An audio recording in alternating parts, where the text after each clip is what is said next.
জয়, নথি কিভাবে গায়েব হলো, কি পদক্ষেপ নেওয়া হচ্ছে? যেখানে আছে আদালতের যে বারান্দা, এই বারান্দা থেকে কিন্তু নথি গায়েব হয়েছে বলে আমাদেরকে জানিয়েছেন। যেহেতু এখানেই পরিত্যক্ত অবস্থায় ছিল, তো ফটোকপি নথি বলে আমাদেরকে জানিয়েছেন। আমরা কথা বলবো, যে নথিগুলো একটু দেখানোর চেষ্টা করছি।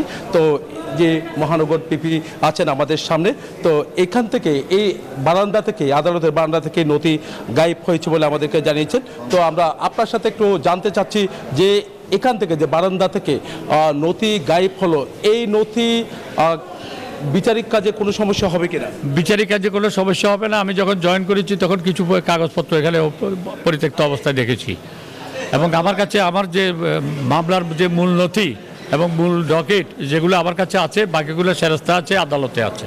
এখানে মামলার বিচারিক কাজের কোনো অসুবিধা হচ্ছে না, বা বিচারিক কাজের কোনো বিষয় না। আমি জয়েন করার আগে থেকে এখানে ছিল, আমি জেনেছি এগুলো পরিত্যক্ত অবস্থায় ছিল। তারপরে যেহেতু নাই, সেহেতু আমার দায়িত্ব, আমি খুঁজে দেখেছি, খুঁজে দেখে আমি জানিয়েছি যে এখানে কিছু নথি ছিল, এগুলো এখান থেকে সরে ফেলেছি অবকাশকালীন বন্ধের মধ্যে।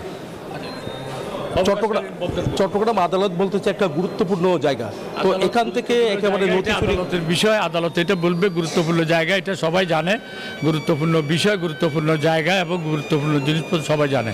কিন্তু আমি আমার দায়িত্বে যেটা ছিল সেটা সঠিক আছে। জানতে চাচ্ছি যে বারান্দায় কেন পড়েছিল? বারান্দায় কেন পড়েছিল এগুলো আমাকে কেউ বুঝিয়ে দেয়নি, সুতরাং এই সম্পর্কে উত্তর আমি কিভাবে দেব? আমাকে তো এগুলো, এই কাগজগুলো কেউ বুঝিয়ে দেয়নি, বা এগুলো আমার বিষয় না।